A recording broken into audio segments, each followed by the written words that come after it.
धन्यवाद सभापति महोदय।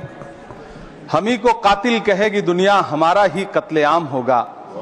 हम ही कुएं खोदते फिरेंगे, हम ही पे पानी हराम होगा। सभापति महोदय, सन 1947 में दिल्ली की जामा मस्जिद की तारीखी सीढ़ियों पर खड़े होकर के भारत रत्न मौलाना अबुल कलाम आजाद साहब ने कहा था कि मुसलमानों कहां जा रहे हो, यह है तुम्हारा मुल्क, यहां तुम्हारे आबाओ अजदाद की कब्रें हैं। उस वक्त मौलाना आजाद की ये सदाएं सुन करके लोगों ने अपने सरों की गठरियां उतार करके रख दी थी। आज उसी दिल्ली में मौजूद देश की संसद में एक बिल आया है जो हमसे उसी जामा मस्जिद की सीढ़ियों के सबूत मांगेगा, जो उन्हीं सीढ़ियों के पास अपनी कब्र में सोए हुए मौलाना आजाद को फिर से कब्र से सदा देनी पड़ेगी कि ये जो कब्र है वो मेरी कब्र है, ये किसी सरकार की जागीर नहीं है। सभापति महोदय, मैं जहां खड़ा हूं इसी संसद भवन के सामने सड़क के उस पार अपनी कब्र में सोए हुए भारत के पूर्व राष्ट्रपति फखरुद्दीन अली अहमद की कब्र है। शायद अब उस कब्र से भी सदाएं आए कि ये कब्र मेरी कब्र है, ये सरकार की जागीर नहीं है।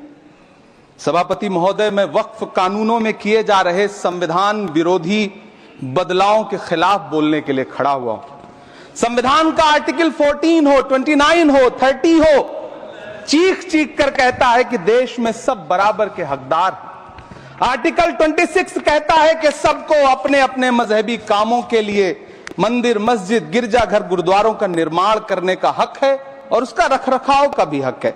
लेकिन डॉक्टर बाबा साहब अंबेडकर के संविधान को हर दिन कुचलने वाली ये सरकार देश के मुसलमानों से नफरत में इतनी अंधी हो गई है कि खुलेआम देश की संसद में देश सरकार के माइनॉरिटी मिनिस्टर साहब और होम मिनिस्टर साहब झूठ बोलते हैं और देश को गुमराह करते हैं, झूठ शब्द असत्य बोलते हैं। सरकार ने इस बिल का नाम उम्मीद रखा है। मंत्री जी कल से इसे देश के मुसलमानों के लिए नई उम्मीद बता रहे हैं। नहीं मंत्री जी, न तो ये बिल मुसलमानों के लिए नई उम्मीद है और न ही उम्मीद की नई किरण। सभापति महोदय, भाजपा ने पूरे देश में वक्फ के नाम पर कई सारे झूठ फैलाए हैं। आइए आज उनकी सच्चाई पर बात करते हैं। वक्फ ट्रिब्यूनल को ऐसे बताया जाता है जैसे वक्फ ट्रिब्यूनल कोई मजहबी खाप पंचायत हो। सभापति महोदय, जबकि सच्चाई यह है कि वक्फ ट्रिब्यूनल भी तो सरकारी न्यायिक विभाग है जिसमें सरकार द्वारा नियुक्त जज होते हैं, जिसमें प्रशासनिक अधिकारी होते हैं, कहीं ऊपर से थोड़ी आ गए। सभापति महोदय, देश के गृह मंत्री जी ने इसी सदन में कहा कि वक्फ ट्रिब्यूनल के फैसले के खिलाफ कोई कोर्ट नहीं जा सकता, जबकि सच यह है कि वक्फ एक्ट 1995 की धारा 83(9) के तहत हाई कोर्ट वक्फ ट्रिब्यूनल के फैसले की न सिर्फ समीक्षा कर सकता है बल्कि उसे बदल भी सकता है। सच तो यह है कि वक्फ बोर्ड खुद अपनी जमीनों के लिए कई सारी कोर्ट में मुकदमे लड़ रहा है। सभापति महोदय, दिल्ली की जिन 123 संपत्तियों को लेकर कल माइनॉरिटी मिनिस्टर, होम मिनिस्टर साहब और अभी आदरणीय नेता सदन बात कर रहे थे, आइए उनकी सच्चाइयों पे भी बात करते हैं। 1911 में जब अंग्रेजी हुकूमत ने कोलकाता के बजाय दिल्ली को राजधानी बनाने का फैसला किया तो रायसीना हिल्स के चारों तरफ जो मुसलमानों की ढेर सारी जमीनें थी उनको एक्वायर किया गया और लुटियन को इसकी तामीर की जिम्मेदारी सौंपी गई। सेंट्रल विस्टा की तरह लुटियन जोन का मेगा प्लान तैयार हुआ, लेकिन उस वक्त के मुसलमानों ने उस वक्त की अंग्रेजी हुकूमत से अपनी इबादत गाहों को बचाने के लिए लड़ाई लड़ी। मामला ब्रिटिश गवर्नमेंट तक पहुंचा। तब यह तय हुआ कि वो जो धार्मिक स्थल हैं उन्हें जस का तस रहने दिया जाएगा। इंडिया गेट के बगल वाली मस्जिद हो, जाप्तागंज, सुनहरी बाग मस्जिद हो, पार्लियामेंट रोड वाली मस्जिद हो, ऐसी 123 संपत्तियों के मैनेजमेंट के लिए 1913 में मुसलमान वक्फ वैलिडेशन एक्ट बना और उसके बाद एक नया शहर बसाया गया जिसे लुटियंस जोन का नाम दिया गया। फिर 1943-45 के बीच एक और समझौता हुआ। आजादी से पहले उसके तहत काफी सारी वक्फ जायदादों को सुन्नी मजलिस औकाफ बनाकर उसके अंडर किया गया ताकि उसकी देखरेख की जा सके। गृह मंत्री जी 2 दिन से सदन में जो बात कह रहे हैं वो दरअसल 123 संपत्तियां उसी सुन्नी मजलिस औकाफ के तहत आती है। सभापति महोदय, आजाद भारत आजाद हुआ। आजादी के बाद भारत में 1954 में वक्फ एक्ट लागू हुआ, जिसकी धारा 9 के तहत 1964 में केंद्रीय वक्फ काउंसिल का गठन हुआ। दिल्ली की वही 123 प्रॉपर्टीज को 1970 में सर्वे गजट करके गजट नोटिफाई किया गया। इसके निपटारे के लिए पूर्व प्रधानमंत्री इंदिरा जी के द्वारा 1974 में एक बर्नी कमेटी बनाई गई। बर्नी कमेटी ने 1976 में इन 123 संपत्तियों को दिल्ली वक्फ बोर्ड की संपत्ति होने की रिपोर्ट सौंपी। उस रिपोर्ट के आधार पर 1984 में कांग्रेस सरकार ने उन 123 प्रॉपर्टीज को दिल्ली वक्फ बोर्ड को सौंपने का फैसला किया, जिसके खिलाफ विश्व हिंदू परिषद कोर्ट गई। मामला 2011 तक पेंडिंग रहा। फिर 2011 में कोर्ट ने सरकार को आदेशित किया कि इसका निपटारा करो। तब 2013 में तत्कालीन यूपीए सरकार ने दिल्ली की उन्हीं 123 जायदादों को बर्नी कमेटी की सिफारिशों के मुताबिक वक्फ बोर्ड के हवाले किया। यही वो प्रॉपर्टीज हैं जिनके नाम से गृहमंत्री जी कल से कांग्रेस को कोस रहे हैं। फिर आई 2014 में भाजपा की सरकार, जो तब से इन जमीनों को हड़पने की साजिश कर रही है।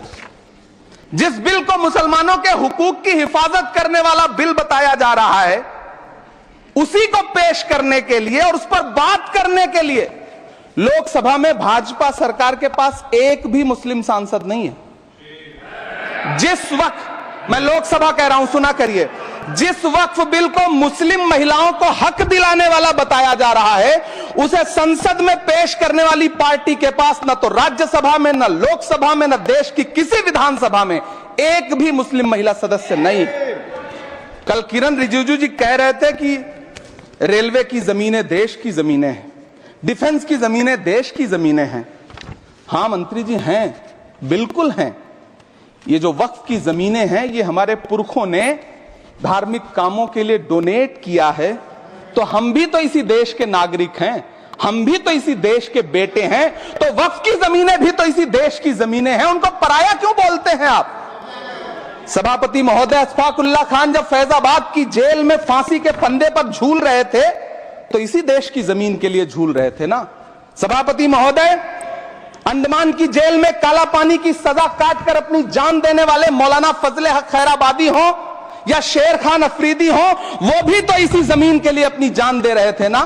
सभापति महोदय, पाकिस्तान के खिलाफ लड़ते हुए अपनी जान देने वाले महावीर चक्र विजेता ब्रिगेडियर उस्मान हो या पाकिस्तान के पैटर्न टैंक उड़ाने वाला परमवीर चक्र विजेता वीर अब्दुल हमीद हो, वो भी तो इसी जमीन के लिए अपनी जान दे रहा था ना।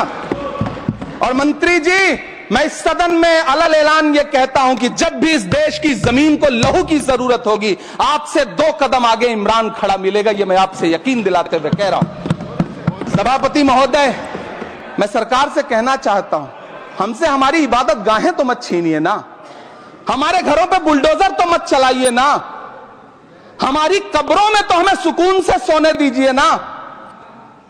सभापति महोदय, माइनॉरिटी मिनिस्ट्री का बजट कट करके, मुस्लिम बच्चों की स्कॉलरशिप बंद करके अब सरकार कह रही है कि हम वक्फ की आमदनी से गरीब मुसलमानों का भला करेंगे।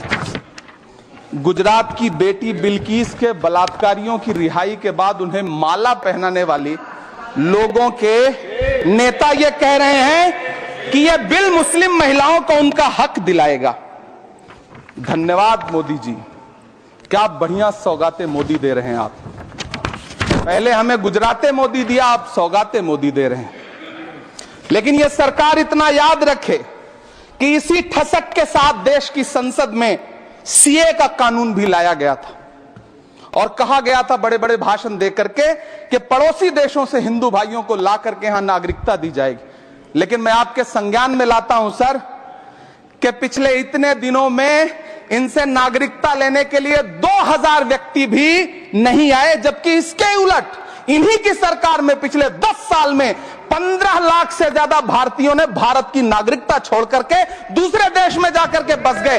यह हुआ उस कानून का अंजाम। सभापति महोदय, इसी तरह की जिद के साथ किसानों के खिलाफ भी कानून लाए गए थे।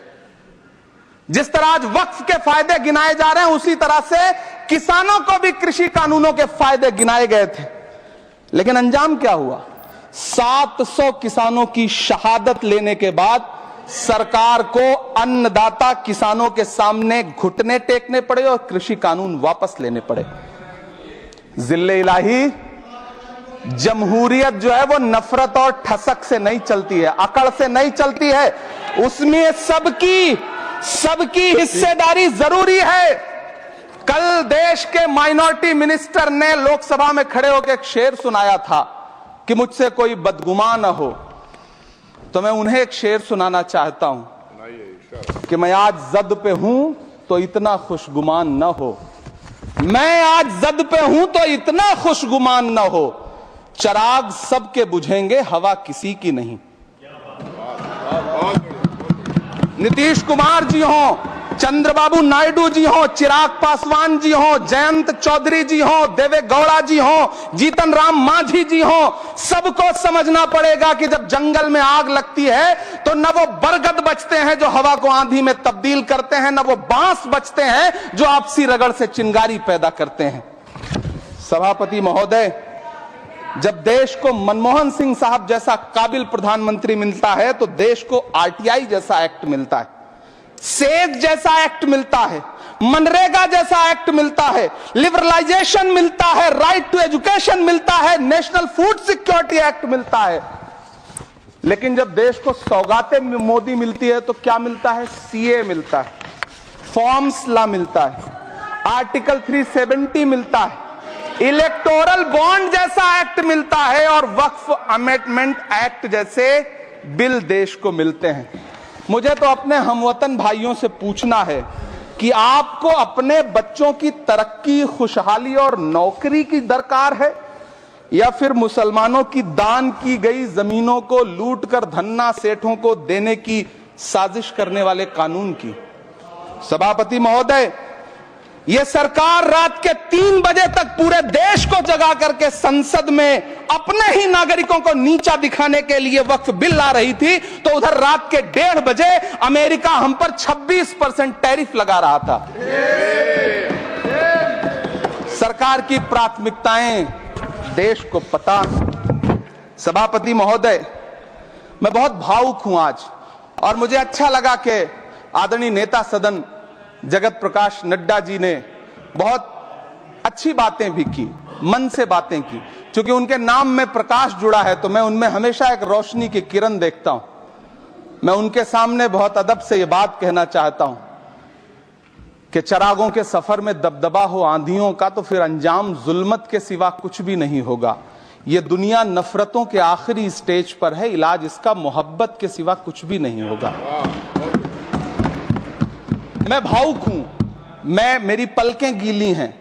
अगर देश की एक बहुत बड़ी आबादी को लगता है कि आप उसका भला करने के लिए नहीं बल्कि उनकी इबादतगाहों, उनकी कब्रिस्तानों, उनकी खानकाहों को बर्बाद करने का बिल ला रहे हैं, तो फिर आप अगर समझाने में नाकामयाब रहे हैं तो यह आपकी नाकामयाबी है। पहले समझाइए, उसके बाद कोई बिल लेकर के आइए, तब शायद हम आपका इतनी पुरजोर तरीके से विरोध ना करें। लेकिन सभापति महोदय, मैं अंत में सिर्फ इतना कहना चाहता हूं कि इस बिल में जो भी पॉइंट्स दिए गए हैं, बॉम्सी पोर्टल देख लीजिए, सरकार का झूठ आपको पकड़ में आ जाएगा। हम डरे नहीं हैं, हम सिर्फ सरकार से अपील कर रहे हैं कि हमें अपना समझिए। हम आपके अपने हैं, इस देश के नागरिक हैं और आप ताकत में हैं। संख्या बल के आधार पर बिल हो सकता है आप पास करा ले, लेकिन आपको यह बात समझनी पड़ेगी कि हम तो वो तारीख हैं, जहनों में रहना है जिसे, कागजी पुर्जे नहीं जो फाड़ डाले जाएंगे। जिस जमीन पर मैं खड़ा हूं यह मेरी पहचान है। आप आंधी हैं तो क्या मुझको उड़ा ले जाएंगे? आपको यह बात समझनी पड़ेगी।